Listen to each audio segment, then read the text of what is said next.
Hello, ladies and gentlemen. It's the Hold My Ball podcast. Thank you for being here.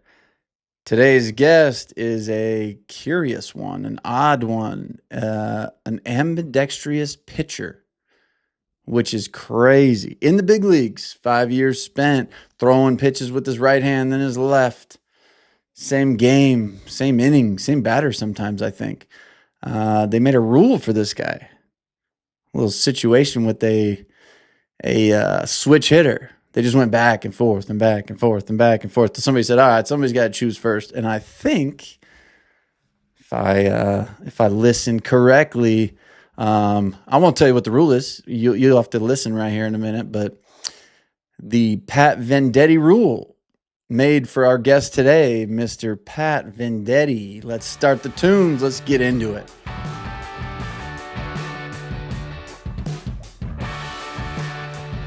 Welcome to the Hold My Ball show today. Joining us, an ambidextrous pitcher, not to be confused with an amphibious pitcher. We've seen that before. Debuted in 2015 with the Oakland Athletics, spent 5 years in the bigs as a left and right-handed pitcher. Welcome to the show, Pat Venditte. Hey, pumped to be here. Yeah, man. How are you today? Doing fantastic. Get to chop up some baseball here on a long holiday weekend. What could be better? Not much. I'll tell you that. I wouldn't complain if 15-year-old me told me this is what I'd be doing today. I'd be stoked about it. So, very cool. Gosh, I'm excited to have you on here because you're quite the story. And then obviously researching you and chatting with you just a little bit, it feels like there's so much to get into. I want to start though, because I find this to be two things. I want to hear quickly about your call up to the bigs first, but I want to first say, and I try to ask questions that haven't been asked by a bunch of people. So if you can quickly brief us on how the lefty righty thing started, and then we'll just get into it because I want the viewers to know how this happened. Heck yeah. My dad is a baseball nut. He's almost 80 years old, still plays in the over 75 plus tournaments down in Florida every year, still catching. But he had the idea that if there could be switch hitters rather, why not a switch pitcher? So 33 years ago now, he started to work on my left hand. I'm a natural righty. I still to this day can't do anything else pretty much besides spin a slider left-handed. And just kind of started that journey for me, which led to a walk-on opportunity at Creighton. And then after some time there was able to get drafted by the Yankees. 7 years in the minor leagues as a switch pitcher. And then that led eventually to that call in 2015. And, everybody has their own unique call-up story, but I mean, I'm pretty partial to mine. I was in Nashville at the time. We had just opened that brand new ballpark downtown. So my wife and I, after all those years of long distance, were finally able to move out together to where she didn't have to work anymore because I was finally off of that $5,000 a year minor league minimum that it was at the time. So I was really just enjoying life and pitching really well. But we had 4 guys on the 40-man roster. Ryan Cook was one of them. We had a bunch of guys. So really getting called up was the furthest thing from my mind, even though I was having a good year. But I get called into the manager's office after the game, and we had the national game of the week on TV. So it was one of the rare games at the time that there was a AAA game on TV, and we had a microphone down in the bullpen. So like my first thought was like, oh no, what did I say? Because I'm not like horrible by any stretch, but there'll be some times where I don't want my mom hearing what I'm talking about in the bullpen. Yeah, imagine. Not too many guys in AAA at the time used to being on a national televised game, I'm sure. Right. So you can imagine as I'm sitting down in the manager's office thinking, oh no, here we go. But anyway, they told me that I was getting called the call up to the big leagues, and we were in Fenway Park the next night. It was going to be a Friday night, June 5th. And I just remember walking out of the clubhouse, and all 24 of the other guys were waiting outside of Steve Scarsoni's office for me, just because they knew how much time I had put in. Mm-hmm. I was almost 30 years old, and they mobbed me, and I was getting, all this different advice. Ryan Verdugo just probably gave me the best advice. He's like, don't do what I did. Don't put these guys on a pedestal. Just you go attack with your stuff. And I just remember being so happy in that moment that, the next kind of 24 hours were a whirlwind. Was this a night game? It was a night game. So this is like 11:30. So my Yeah, wife and yeah. I would go pack up as much as we can at the apartment in Nashville, get a bag together. And her and I, we had like a 6 a.m. flight out of Nashville. So we barely slept. Get to the Nashville airport. There's a whole bunch of weather up and down the Northeast. So like all flights are delayed. Long story short, I have a layover in LaGuardia at like, I get there at like 6 o'clock. I leave there at like 6:15 or whatever it was, land in Boston right after first pitch. And I came from 7 years with the Yankees to where even as like a AA pitcher, if I had any type of appointment in New York, they're sending a car service. There, you don't have to worry about anything. Yeah. They just tell me to grab a cab to Fenway Park. Oakland things, huh? This is So what's it, before we get to like how you ended up there, what is the stress level like and the irritation of the weather? I mean, this is your first big league game, and in the first inning, you're landing in the plane going, what is happening? I'm a high strung individual as it is. So like I'm always on edge. And all I'm thinking the whole day is like, well, they're not going to call me up there. They're not going to select my contract. Somebody else is going to get to go. I had found out at 2:00 that they weren't, no matter if I didn't get there that night, like I was getting called up no matter what, which took like the world of the weight off my shoulders. Yeah. So I was a little more relaxed then. But the stressful part was like, once I got to Fenway, the separate players entrance closes like an hour before the game because of just the way the configuration is. You can't like go underground there or anything. So I'm going into like one of the main gates of Fenway trying to convince the ticket guy that a 6 foot, 180-pound kid is a big leaguer, like strolling in there like, come on. You're like, come on. I mean, I throw with both hands. He's like, okay, this is getting a little wild, buddy.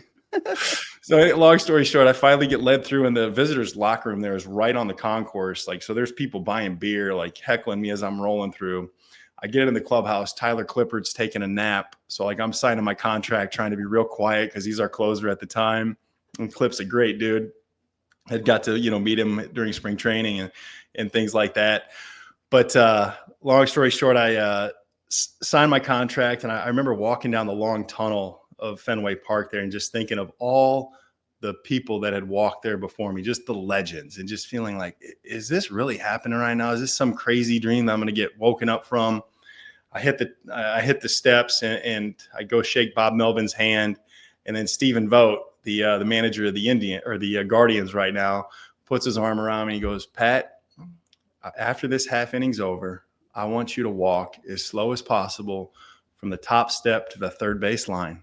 Take in every ounce of this, and then you give me the best show jog you got out to that bullpen. That's awesome. So like Bodie just like slowing everything down. I still get like goosebumps talking about it. I got goosebumps all over my body right now. That's amazing. He's an all-time dude, and it's no wonder he's having the success he's having there.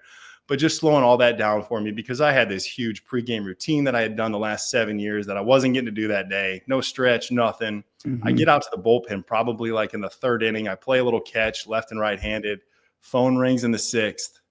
I'm in the game, pitching the seventh and the eighth, like Sweet Caroline's blasting on the speakers, and just honestly 7 years of hard work just coming to fruition. And I had a feeling that day that I just needed to make that first one a good one, because when you're so different, and MLB debuts can either be really good or horrible. It seems like there's no middle ground. Yeah. Thankfully that day I was able to go 6 up, 6 down with a punchy in there, and just started that journey off on the right foot. But it was a day of craziness.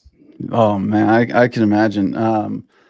What was the night like after that? You go 6 up, 6 down. You go through this absolute whirlwind of a 24-hour period. Now you're in Boston after 2 scoreless, 2 hitless. I mean, it doesn't get any better. What do you do that night? My family and my in-laws, they got to Boston at noon. So like I had 15, 20 people there that were just hanging out in Boston, having a good time. They're just like, where the hell is Pat? This freaking guy's supposed to be. How'd we beat him here by 8 hours?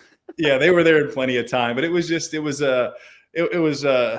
great to be out on the field with my parents. My dad spent, as you can imagine, countless hours with me with no real guarantees anywhere along the way.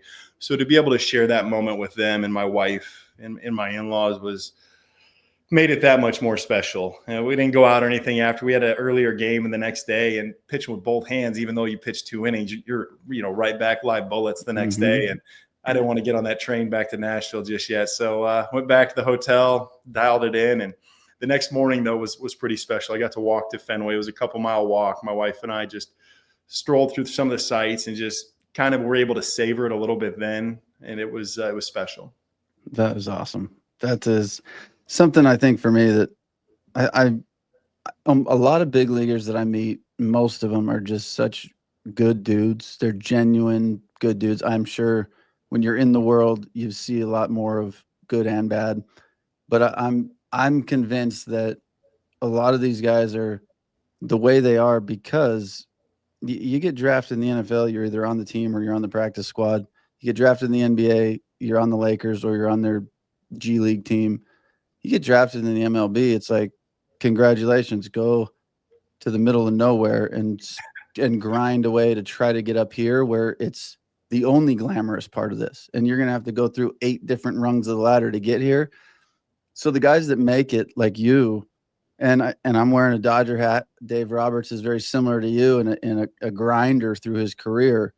I'd like to talk about your time with them a little later, but what does that do for you as a human being to go through that? And like you said, that feeling of you made it, your family's there with you. Cause it's never just a me thing. It's such a, I mean, was your wife at the time when you got called up? Is that right? Yeah. And we had been together since 2006 at Creighton. So she saw every season along the way. She went through the $1,000 a month to play baseball and was sticking with it. And so there's so much more when you make it that it affects, the people that were with you. I think it's just such a cool thing. Yeah, it makes a huge difference. And you're right. The majority of those big leaguers are fantastic dudes. And there is a lot of perspective that gets, instilled in you during those years in the minor leagues. And I had a little longer than others, so I'm sure I appreciated it more than anybody. But obviously each one of those guys has that, that special feeling when they get called up. And it was great to share that with my wife because she was the one back home working to make that happen. And like you said, it takes an army to make that happen. Yeah. Now before drafting, before going to professional baseball, it was Creighton. And I read that your freshman year, you only threw with, what was it, right or left?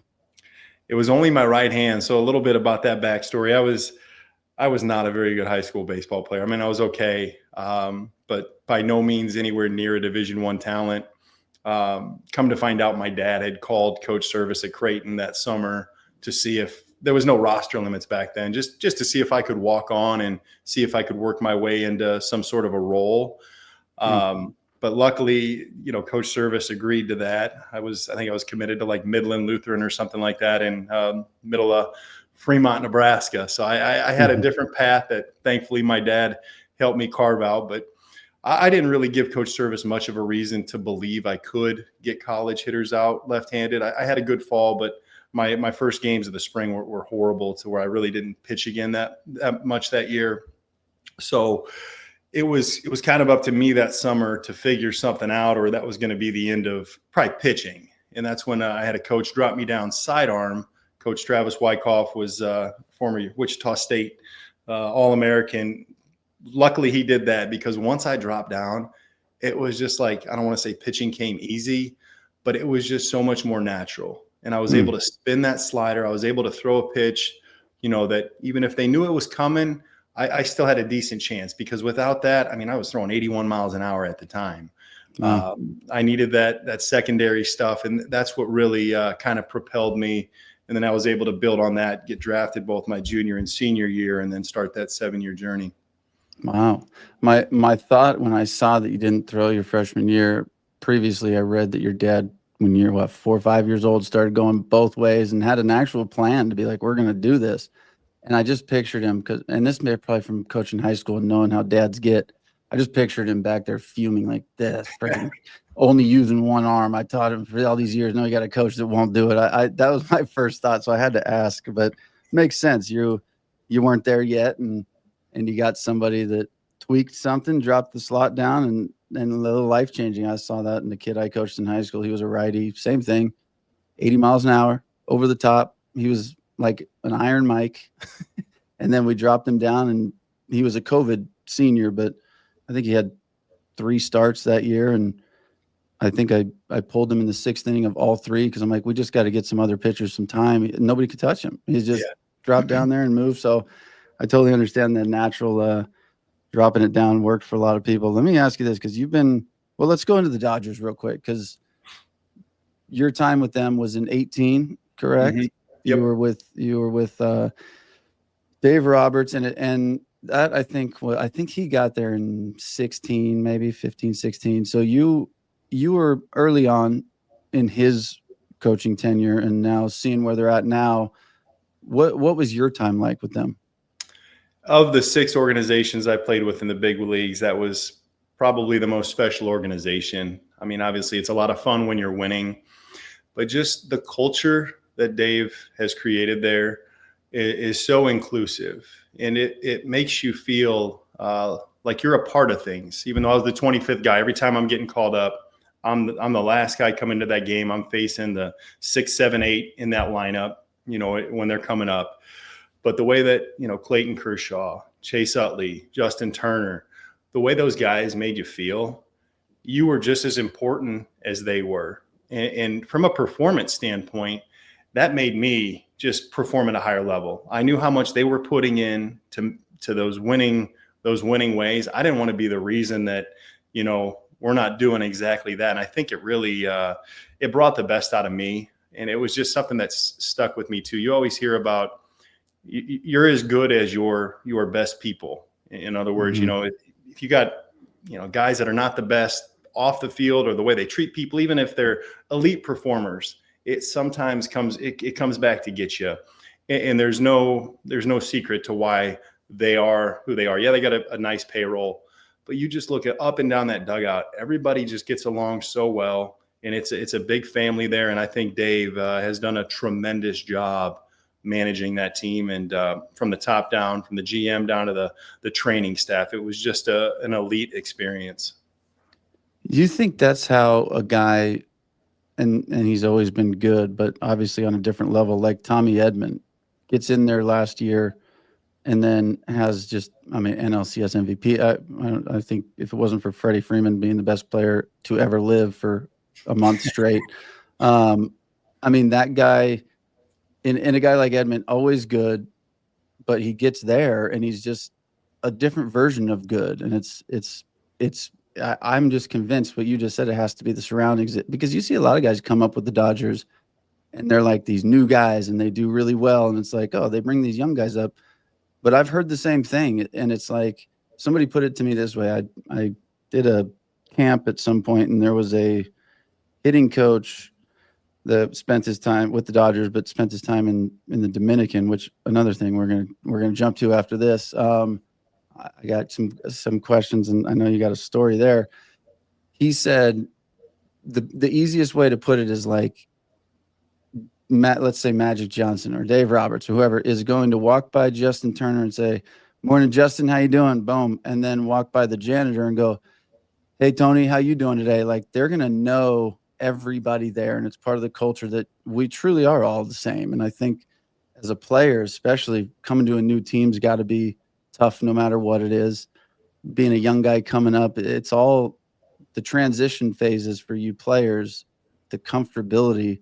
I feel like it just goes so far beyond what you could imagine. It's one of those things to where when you get called up, you're already nervous as it is. And then you get into a clubhouse like that and you look to your left, Clayton Kershaw's on one side, Yasiel Puig's on the way.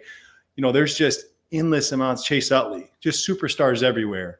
So that adds a layer of like, oh man, do I belong here? But when they treat you just like you or anybody else on the team, it makes you feel special, and it brings that stress level down a little bit and really just allows you to focus on the objectives you have every day. And that, for me, that brought out the best in me, and it'll stick with me forever. I like that. Now, you've been in several leagues. You've told me, you said, I played in just about every league there is on the planet. You gotta get in the you gotta find a way. Have you ever played in a men's league with your dad? We had some fun along the way there, and then unfortunately, like once I got to Creighton, I wasn't able to do any other, as well as pro ball. You're not allowed to play in any other amateur stuff. and now I don't quite qualify for that over 75, but he loves it. That's awesome. All right, now talk to me about the Dominican World Series. Some of the leagues you've been in. I know you got some stories. Yeah, my international experience started in 2009. I was coming out of high A, pitching in Venezuela, and I mean that was just eye opening. You get number one, you get pumped because you can make as much in a month as you can in a minor league season. So I was, obviously ecstatic for that. But then it opens up your eyes to, baseball in different parts of the world. And in 2011, I went down to Mexicali, Mexico, and had a real good year with them. We ended up getting eliminated from the playoffs in January. I get home, I get a phone call like, hey, can you get down to Santo Domingo? The finals of the Dominican series have started. You can get here for games 2 through 9. I'm like, you mean games 2 through 7, right? Like, no, 2 through 9. We play 9 here. Yeah. So I'm like, all right, yeah, whatever. I go down there. Awesome. Like Miguel Tejada's on the other team. Fernando Rodney's our closer. There's MLB superstars up and down the dugout. And we get to game 9 of the championship series, 4-4. And like, as you can imagine, I'm coming out of like AA at the time. This is in 2000. That's the winter of 2012, like early February, probably by now. And, I'm kind of ready for it, but at the same time, I'm not ready for 15,000 fans wanting this is just as much as somebody here wants a World Series. And it's a different brand of 15,000. Probably feels like 150,000 over there. It's nonstop noise. It's noisemakers. It's stuff getting thrown on the field. It's just extreme passion. But it's the best. Like winter ball. If you ever have a chance to go to a game, especially winter ball playoffs, it's the best. And so we get to game 9. I was so nervous that like I forgot to eat that day, and I didn't think of that till like the 6th inning. I ran into the clubhouse. I tried to get an empanada. Nothing was happening. So I get back out to the bullpen. We take a 2-run lead in the 8th, and I'm like, oh my goodness, thank goodness. Fernando Rodney's our closer. I'm good. And this is game 9. This is game 9, and this is in the heyday of like Fernando Rodney shooting the arrows, like probably the best closer, one of the best closers in the game at the time. So I'm like, thank God. And also, I had gotten paid for the week. I think it was like $7,000 for the week. And then if we won, I got an extra $2,000. So I got paid before the game, the 7. So I stuffed that in my locker. I'm thinking about that. Like, well, let's make sure that's safe. But then also, like at the time, like $2,000 was a big bump money, for me. So I was like, we better win this game. I want the ring and the extra money. Yeah. So anyway, Rodney gives up a 2-run homer in the top of the 9th. They're like, to tie it. To tie it. So they call down, they say, get pulpo hot. Pulpo means octopus in Spanish. That was the nickname they gave me. I'm like, oh no. And as you can imagine, I don't have much in the tank, but I'm firing it up, giving it all I got. Thank God Andy Dirks, who's now in the broadcast booth for the Tigers, hits a walk-off base hit. All the stands like erupt onto the field where, we're celebrating as much as we can. But then at the same time, like, we got to get out of here. So we sprint back to the clubhouse. I get back there, but then the fans infiltrate the clubhouse too. And I got that cash in my bag. I'm like, oh boy. So I didn't leave my locker. I like celebrated there the best I could. But I got home. I was able to keep that money, got a ring, and just thank God for Andy Dirks. I still owe him because I don't know how the bottom half of that inning would have went if we got to me. So that was what the bottom of the 9th. You were going to go the 10th. You were going to go top 10. Yeah, I was gonna pitch the 10th. Andy Dirks walked him off in the bottom of the 9th. That's crazy. I find the nine game series to be hilarious. I think it's I think it's awesome. It feels like so much longer than the 7-game series for some reason. I think this year they moved it to 7 because Pujols was managing a team over this year that I think won it. I can't remember. It might even have been Escogido, the team I was with. But I think they did move it back to 7 now. But yeah, you get a guy like Pujols in there. All 9. You get Pujols in there. He goes, "Listen, I'm not coaching 9 games out here." They go, "All right, yeah, 7 games it is." That is awesome. What a story. I think that's one of the craziest things about baseball, and I guess any sport, but football. You play football here, and you go to London if you're one of the teams. Basketball, you play here. There's a lot of overseas basketball. It's similar to baseball, but baseball is so integrated with other cultures, other playing. Like, I mean, a guy like you sitting there in that situation is hilarious. You go, how did this happen to me today? Yeah, you're You know, exactly right. It's awesome. I mean, I got buddies that, coach. I got a buddy that is a pitching coach with the Padres. And I'm like, hey man, what are you doing? He's like, oh, I'm going to DR for a week. I'm like, oh, okay, cool. Like just to go sit here and watch some guys and the developmental guys, whatever it is. But it just takes you so many places. And the stories like that, I mean, sitting there clutching your $9,000 in the clubhouse because the fans are all flying around. And you're like, what is happening here? I think that's awesome. It's a different world. That is crazy. Did you ever play any other positions? I mean, like lefty and righty. Did you ever? How did that go? I mean, obviously, pitching is the reason you do it. Yep. But I got to imagine at times in high school, you probably had to play different positions. Yeah.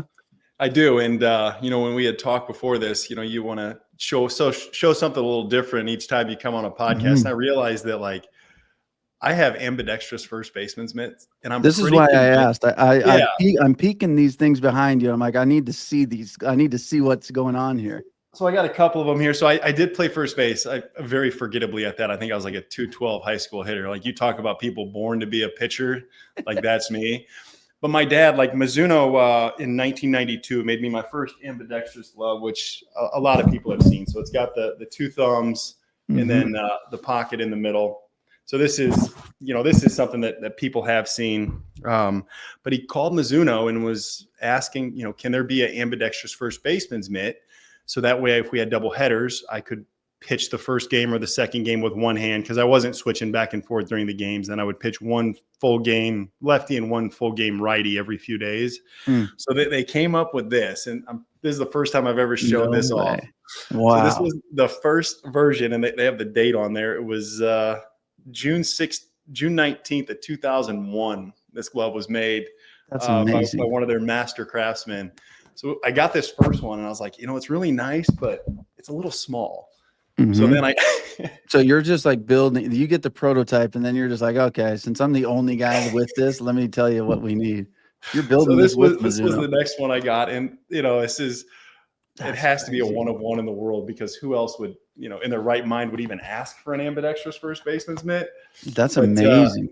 Yeah, shout out the Omaha Central Eagles. We were purple, so they threw my name on there in purple. And like, if you miss a ball with this, you don't deserve to play baseball. Like, no idea if it's street legal, but yeah, is there glove legalities to something like that?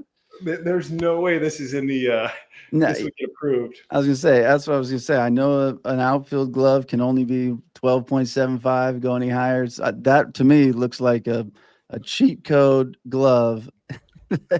That is awesome. In 2014, I was with the Yankees still in AAA in the last year of my contract, and I was having a good year there to the point to where there was some discussion of me possibly getting called up. So the commissioner's office requested that I send my glove, this one, or this version of it then, to them to make sure that it was legal. And it in fact, it did fall within the parameters. So yeah, there was some discussion about that, but the normal one is street legal.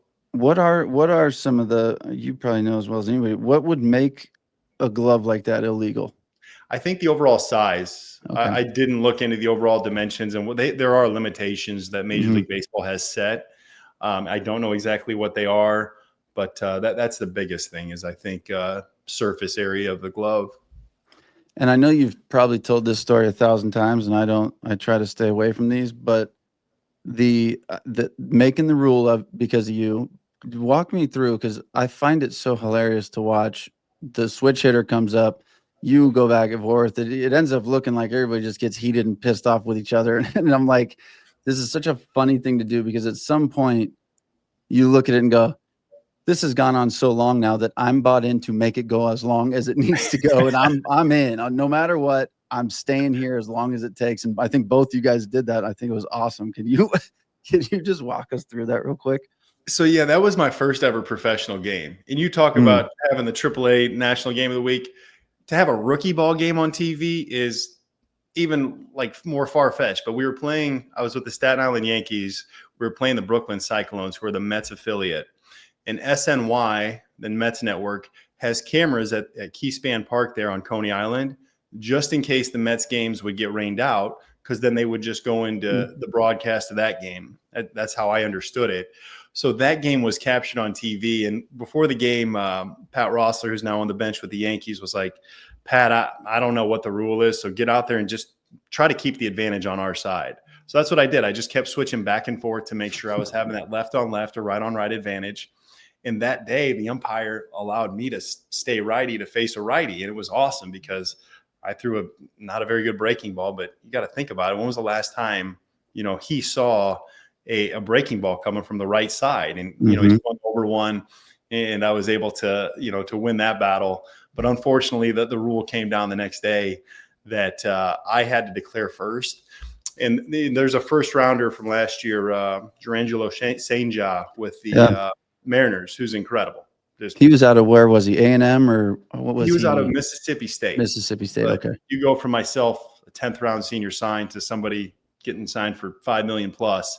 Pretty There's crazy. obviously a difference in, natural ability there. Mm-hmm. So I would hope that they try to get that rule changed to where he has that matchup advantage if he is going to switch back and forth, to go right on right, left on left. To me, if you're one of one in the game, there's no reason that rule should cater to, all the switch hitters there are. You should be able to take advantage of that, and I hope they get that switched. That's a great point. You see a lot of things in sports and in life in general that fully help the 1%. It's like this, you and this kid. Tell me his name again. I want to make sure. Jurangelo Sainja is the best. So, I don't know if I'm saying it wrong. I apologize, but I'm pretty sure that's how it is. Yeah, I mean, you guys are two of two. If he gets to the big leagues, how many has there been? You. As far as there's been others. Greg Harris was one, but he had a 10-year career as a right-handed pitcher. He didn't need to pitch both hands to get to the big leagues. And Sainja, I don't think he needs to pitch both hands to get to the big leagues either. The kid has electric stuff. Mm-hmm. But for me, there was no way I'm getting to the big leagues as a left-handed 81-mile-an-hour pitcher or with my 88-mile-an-hour right-handed fastball. I needed that left-on-left and right-on-right advantage to have any type of value to teams. So he would be the second, and I don't think it's an if, it's a win, because once you haven't seen him pitch, it is special. I've seen him. It's pretty amazing when you watch him. When you watch an at bat and he Ks somebody up, and you're like, this kid's good, and then it clips right to the next one of him doing it lefty, and you're like, oh, that's still 97, and it's still nasty. That's pretty incredible. I just imagine managers sitting there looking at the 7th, 8th, 6th, whatever inning, looking at their moves, because you started. I mean, in 15 to 20 was really when the matchup based thing really, like, not that it wasn't a thing, but it overtook baseball now to where, I mean, you imagine back in the day sitting one of your better hitters because, lefty's pitching, we're sitting him today. It's like, no, you had your best hitters in there at all times. It's like now guys will literally sit because the lefty's starting. And I just imagine a manager looking at their lineup in the 6th, 7th, 8th and knowing you're in the pen going, this fucking guy is really screwing everything up here. You're just such a wild card that really throws a big, clog in the system. I think it's just great. I love it so much. Yeah, I'm excited to see what he does with it, whether they keep him just right-handed or let him switch. It'll be fun to watch what he does. What do you think? What would you suggest as a player that has been through this? What would you suggest? What would your advice to him be? And maybe you've spoken to him, I don't know, but what would you give advice to a young man that is getting ready to go through it and is very good on both sides, and you've been there and done that? Yeah, the one thing that nobody really thinks about is the in-game switching. For example, you face 4 righties in a row. Let's say you got 1 out or even 2 outs, and then a couple guys get singles and a double. Now you got guys on 2nd and 3rd, 2 outs. You haven't thrown a pitch with that off arm in probably 6 minutes. Mm-hmm. And you got one of the best hitters in the world up there. You have to locate an off-speed pitch. It is so incredibly difficult to do that. Number one, it's hard to just flip the glove around and throw a strike, let alone locate an elite pitch to these hitters. that was one of the things that I never really thought about. That is very difficult. If he can manage that, I think he'll be just fine. It's that in-game switching, and there's a lot of adrenaline and other things that go into pitching in a big league game, hitting in a big league game. Being able to manage that in the time it'll take him to do that, it probably won't take him as long as it took me. I was out there featuring nothing that would grade out very well on a scouting report, to where he has some elite pitches from both sides, so he'll have a little more leeway there. But more than anything is just get comfortable switching mid-game and be able to go back and forth without walking or hitting guys. And that's kind of where my struggles came to. I would hit guys, just not just because of the switching, but that was just one of the things that I struggled with my whole career. Yeah, that seems like a very obvious thing, but that never crossed my mind. And switching, even one at bat righty, one at bat lefty, it's been 3 minutes since you've thrown with your left hand, and one at bat is a good 2 to 3 minutes. If they got the pitch clock now, things are moving a little faster, but yeah, throwing every 20, 30 seconds is what the arm is used to, and stopping for 3 minutes and doing nothing and then going, okay, I got to throw a good heater. I got to throw like you said, locate at the big league level. Mistakes they don't get forgiven nearly as much at any other level. Obviously, that's the key to being. I watch these pitchers too, and it's like you see guys go through a good 3-start stretch and they're dominating, and then you look at their next outing and it's the same pitches, it's all the same stuff, but they got squared up, they got unlucky, they didn't get away with the 2 mistakes they made. Instead, they got banged into the seats for 4 runs on 2 bombs. It's like pitching is such an animal that. And baseball in general, same thing with hitting. You put one on the screws and some guy in left field doesn't even pick his cleats out of the ground. And not only do you not get rewarded for doing your job, you get punished with an out. It's like, okay, this is dumb. I tell people all the time, I'm like, baseball is the dumbest. I tell kids when I would give speeches, I'd be like, hey, I want you guys to know one thing. You picked the worst sport, all right? And I would go into, it was more of a mental thing. I'm like, this is the worst. Baseball's the worst. And my whole thing was like, you have to, if you're going to wait to have fun until the game makes it fun, you're going to wait forever. You got to show up. Today's a great day. We're going to have some fun. I'm ready to go, and good things will happen. But if you're waiting for that double to go, all right, I can be happy now, that double's not coming. You're going to hit it in the gap. Somebody's going to lay out and rob you. I promise. That's the way the game works. So I just, as a pitcher, especially at that level, when the paycheck is on the line and you're fighting every day. I mean, I talked to a big leaguer one time. He said, the only guys that are really truly having fun up here are the superstars, because they're every at bat doesn't matter the way it doesn't matter for their job. It matters for the game and the situation. But he goes, those are the only dudes having fun. This was a 10-year up and down guy who's like, shit, man, I'm convinced stressful. It's that 10-year. It's that 10-year mark. Because you're always fighting for something. You're fighting for that first 43 days, then you're fighting for a half a season. Then you want that first year of service time. Then I always told myself, if I get to, if I just get to 1 year of cert, and then you want 2, and then it's a never ending battle. And I think it's kind of how we're wired to as baseball people. It is a stressful game. And if you got a ticket waiting for you back to AAA or even worse happening, it adds to that every day. But it's a fun ride. Yeah, no, I can imagine. Now you have you had a teammate that I feel like this guy and the Braves are like Groundhog Day, because I think I saw a few weeks ago, Braves acquire Jesse Chavez. I'm like, have I not seen this 25 times in the last 5 years? I feel like this guy's always been on the Braves, but he hasn't. Now you're teammates with him at a point. Is that correct? Yeah, I played with him with the A's and Toronto after. And you talk about good dudes from earlier. He'll be 42 later this year. And yes, great pitcher, but just one of the elite teammates and humans in the game. And that's why he keeps getting opportunities. They bring him in. They know he's going to take care of the younger guys. They know what they're going to get out of him every day. And it's just, he was one of my favorite teammates, if not, probably my best teammate.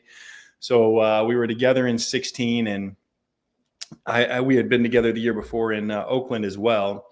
And I was struggling big time in spring training, right-handed. Left-handed was the reason the Blue Jays picked me back up. I had pretty good splits left on left, but the right was kind of on the fritz, and I needed to figure something out. And I have a double jointed middle finger, so I can spin a baseball pretty hard left-handed. That Your left hand, huh? or my left middle finger is double jointed, so I can spin that baseball harder than most. And on my right side, it's not double jointed. So my slider was just very pedestrian. And it never got to be like a phenomenal pitch. But one day he pulls me aside in the clubhouse and he's like, hey, I want you to try something. Instead of throwing that off your middle finger, straddle the seams and throw it off of your index finger. And this is 10 years ago. That had never entered my mind. And sure enough, I go out and play catch that day. And it just, boom, there it goes. It starts taking off for me. And I went on like a scoreless streak. I was able to have a really good spring training, get called up some with the Blue Jays. And then even after that, when we were no longer on the same team, he would watch my outings, give me mechanical breakdowns, things that he saw, and just one of the best humans of all time. That's awesome. My son was, we had announced that my son was born. Like 2 weeks later, a pair of Jordans show up at the house, size 2, like just the best guy. Awesome. That's so cool. I'm convinced that that's what it takes to be pitching in the big leagues at 42, and to be that kind of human being that people want you around, and you bring that kind of value. I was gonna ask what makes a guy like that, like you said, such a good teammate. But that story right there obviously is, and you're probably not the only guy that he's like that with. I mean, it's probably everybody, right? That's so cool to hear. That's one of my favorite things is like seeing guys enjoying to watch them play the game, and then getting to know that they're like that kind of guy is just the coolest thing to me, because it makes whatever I've seen them do feel just so much better, knowing that it's a good dude doing it, which is pretty awesome. Now when I think about that, I think there's two sides I guess there's three sides. Let me ask you, and you can answer this, you cannot answer it. That would that be one of your, obviously that's probably one of your all-time favorite teammates, best guys. Have you played with any guys that you would trade if you go, okay, we got to trade somebody, let's get this guy out of here, and we can cut this if you don't want it in, but I'm curious personally. Honestly, I don't have a single guy. I had a pretty laid back personality, so I'm not going into a big league clubhouse and making anybody angry. I don't have a single guy that I could sit here and tell you that guy's just the worst. Now, I'm sure if you ask other people that maybe butted heads with some of these guys, you'll get some different answers. But I just, my personality it kind of works with anybody. I understand that some guys have bigger egos than others. I understand that some guys are making $60 million a year, and their day-to-day is going to be a little different than the guy on the minimum. I was able to kind of process that, fortunately. But I don't have a single guy that I could honestly look back and say he was just the worst. Yeah. This is one of my all-time favorite players. And he was as good as he was bad at, and I don't mean bad, just he did such amazing things, and then he did such things that made you go, what are we doing? You were on a team with Puig a little bit, I think, in LA. Is that right? Yeah. Was he just like Manny, right? Manny being Manny, Puig being Puig. Did you guys just look at him most days and go, fuck, I don't know, man. He is what he is. You don't put a second of thought into it. If the craziest thing happens, honestly, like we'd be out in the bullpen, and if you're on another team and a guy does, you're like, what's going on? What's he thinking? But it's just kind of part of it. And then the next inning he comes up, hits a 3-run tank, and makes up for all of it. And there's another guy that, maybe people have the wrong, outlook on him. But in 2018, there was a fundraiser going back home for a police officer that was killed. And I had sent some items back, and I asked Puig to just sign a ball. I get back to my locker after the game. There was like 3 bats, 2 baseballs, signed pictures, just over and beyond anything I asked for. And it was just, I didn't even know him that well, but to me, just goes back to that Dodger way. He just treats people really well. That's awesome. Yeah, he was one of my favorites, because I think that's kind of like you said with even like the Dominican World Series, the way they play, the energy. I think that's so good for baseball, and I think he just played the game. He played the game. He did. I'm going to try to get to third on this double that should never ever be a triple, and he gets hosed by 10 feet and gets up and goes, I thought I was going to make it. What do you want me to do? It's just like there's such a kid in him, and those are oftentimes the best players on the field. A Lindor, when he's having fun, he's the best. He's the best in the game, and you see these guys and the energy. And again, I'm a Dodger fan, but they have fun.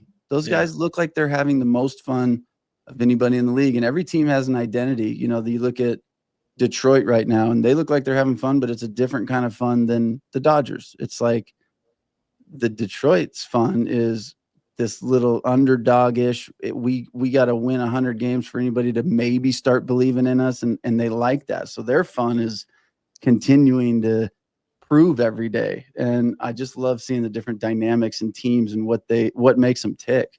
Yeah, and I forgot about it until right now, but there was one day in the middle of like August, third inning, we're like, "Where's Yasi?"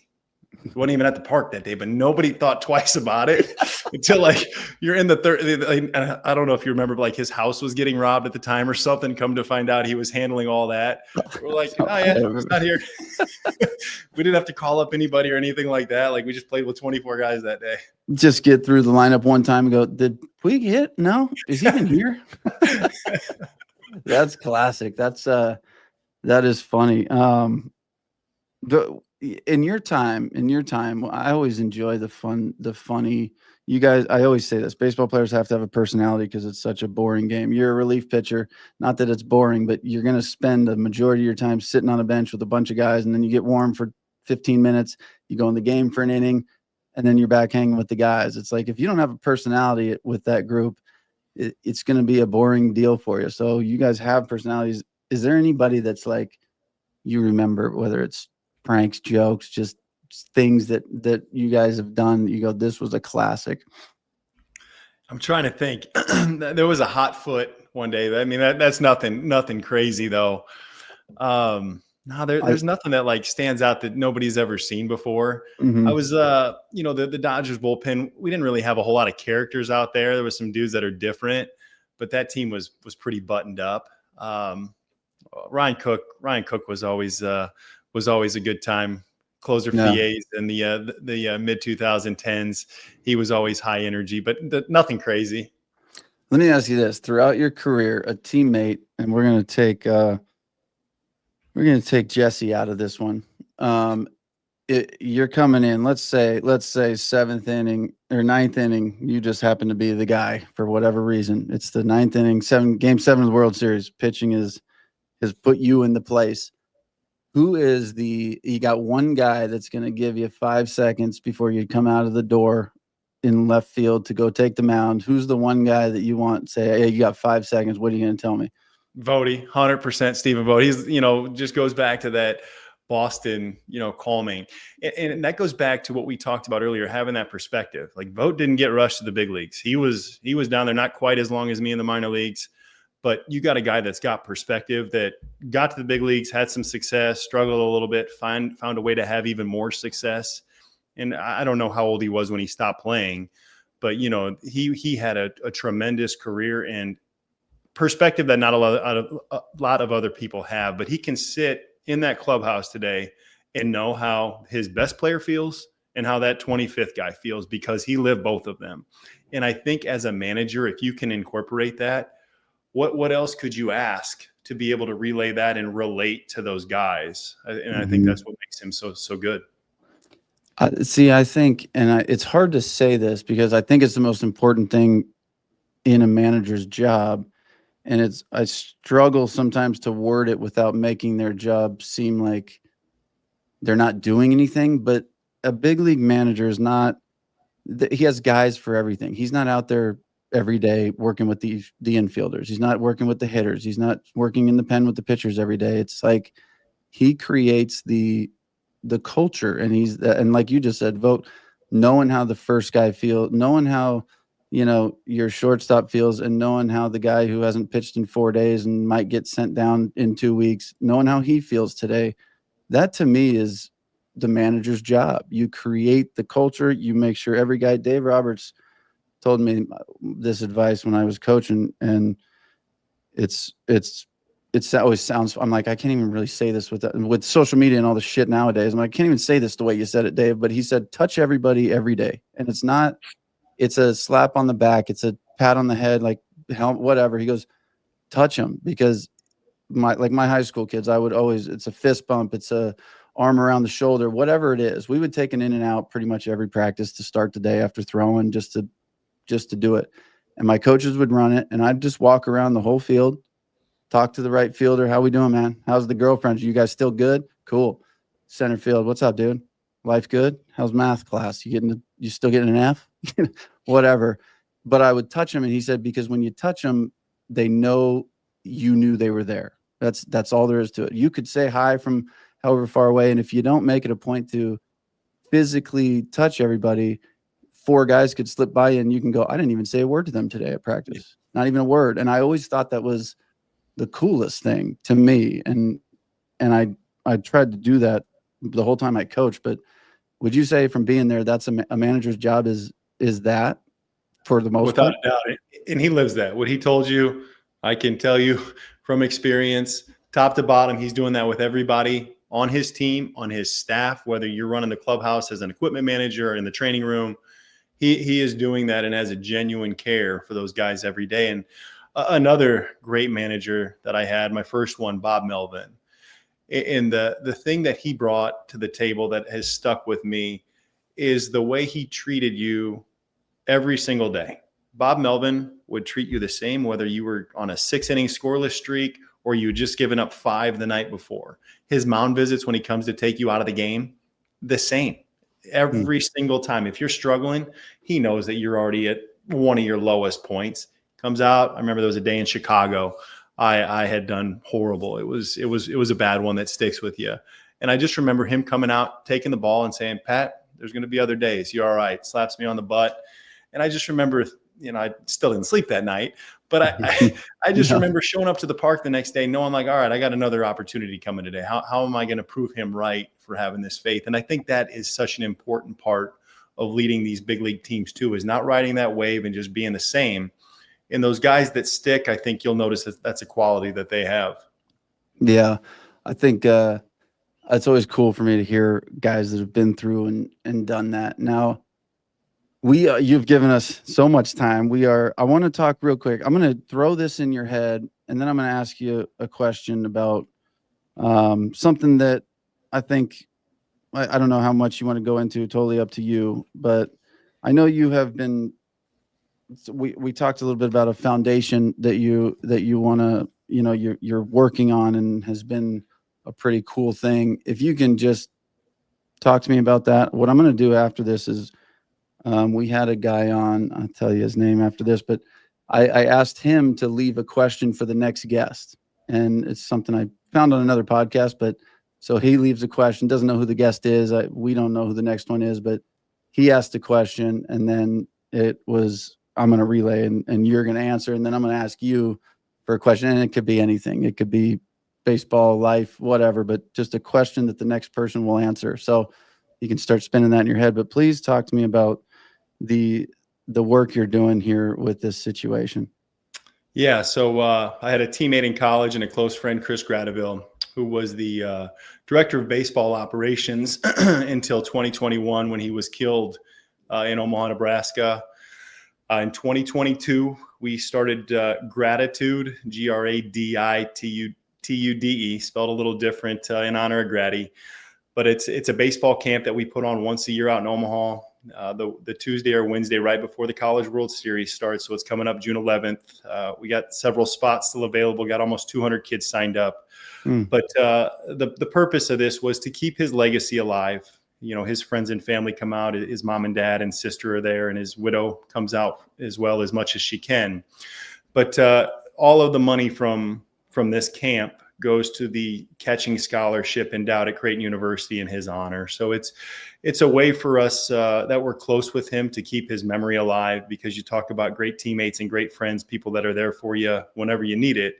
He was that. So it's something that the city of Omaha really rallies around. We have tremendous turnout that day for both participants and people who just come out to watch. So would love to get the word out even more for those kids out there in the Omaha area, that are going to see this. Ages 6 to 16, would love to have you out on June 11th, gratitudecamps.com to register. And I appreciate you letting me talk about that. And as far as the question goes. Here, let me ask you this question first. You can Okay. answer, and then we'll get to yours. But yeah, this is for me. You know, we talked before we even started recording about how we were all always going to be. You know, when you and I are, how old are you? I'll be 40 next month. Okay, I'll be 39 in a couple months. So we're the same. I always laugh to think like 20 years ago when I was 19, when I was 18, you were 19, we were always going to be sitting right here right now like always. 20 years ago this was always going to be happening, and it's not a way of just going, oh, no control, life is what it is. But we, you know, you said, well, we wouldn't have if I would have turned left, but you would have never turned left back there. Like, this is what it is. And I think it's so interesting. So to be able to sit here and have this platform that I've fallen into, and to hear stories and causes like that you just said is to me probably one of the most important pieces, if not the most important piece of this whole podcast. So happy to hear those stories, ask those questions, and use this whole platform to do right by the world and what is right, and anybody that is pushing for a good cause, for a good reason, for good people. We're all in on that. So this is Connor Griffin. You know Connor Griffin? I don't. He's a ninth. You will real soon. He's the 9th pick of the 2024 draft with the Pirates. Freak of nature. This kid's 6'4", 225. He plays short and center for them. He was like 5-time Gatorade Player of the Year. His senior year, I think he won like 5 Player of the Year awards. An absolute freak. He stole 87 bases his senior year in high school. My goodness. I read it and I'm like, that's a good career. He's like, yeah, that was my senior year. I'm like, what the fuck? What are you talking about, dude? So this is coming from a 19-year-old in low A. He's doing really well. Hopefully he gets on the fast track with the Pirates and we see him up there soon. But he asked, how would your mentality change from year to year, or would it? Or what if you could go back knowing what you know, how would it evolve over time, I guess, was his question, which is kind of I thought it was a cool question. That is a phenomenal question. And the fact that he's asking that at his age tells me he's going to have a much different career path than I did. And so, you know, he took about 40 seconds to think about it. So if you need time to answer or think about it, we'll cut that 40 seconds out. You're good. But to go ahead and give a thoughtful answer question, and we don't want to rush it. I have it. Don't be afraid to try anything. Anything that you think might work at the big league level or make you a better pitcher or a hitter, whatever you're doing, do it. And I was able to adapt that when I was towards the back half of my career, when I'm 31, 32, because when you get to that age, you got to come to spring training the next year with something else. Unless you have a year to where you're getting extended on your contract, they're talking about contract extensions, big dollars. You're obviously not where you need to be, and you need something else to either get you to that next level. For me, it was to keep me around in the game. I spent 2 off seasons trying to learn a knuckleball, a sidearm knuckleball from both sides. I never learned it, but I tried it. I tried to go back to spring training every year with something else I didn't have the year before. And as I got going, it was a quick pitch, and then it was the long leg holds. And then it was an eephus slider that's coming in. I learned from Fernando Abad throwing the 57-mile-an-hour eephus. I was like, all right, if he's going to throw that, I'm going to throw an eephus slider. And I was able to find things to keep me around as long as I could until I was, 36, and it was the end of the line. So it's just to find something every year to make yourself better than you were the year before, something different.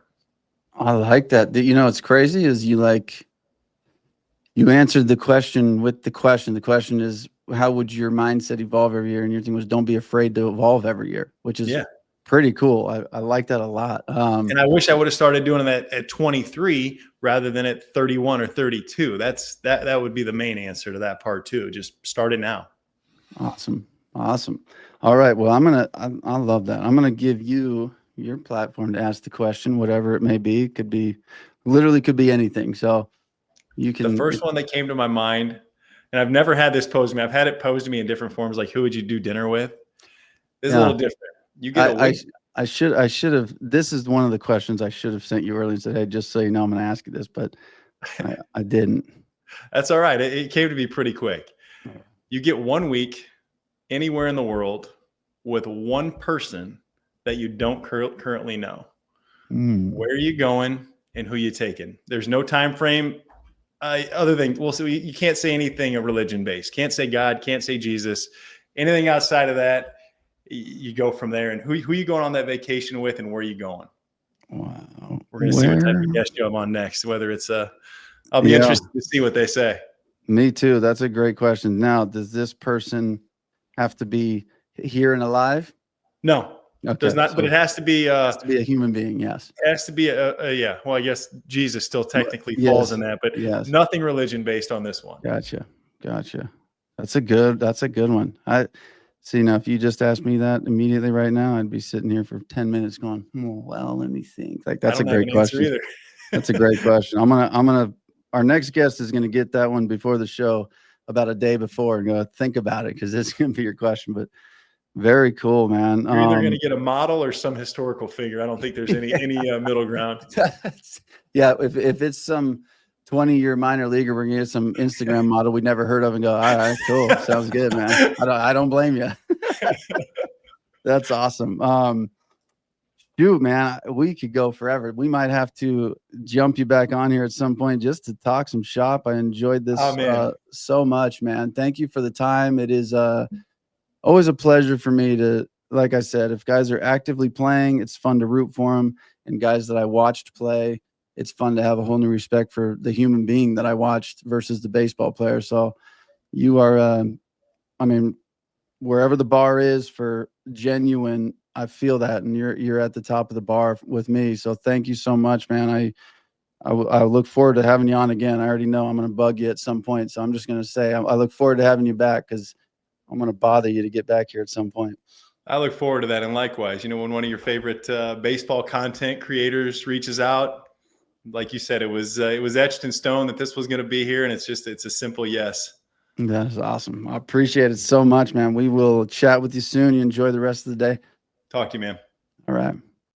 Certain people that you meet, you can just feel the genuineness, the good human being. And Pat feels like one of those guys, He just feels like one of those guys. I appreciate his time.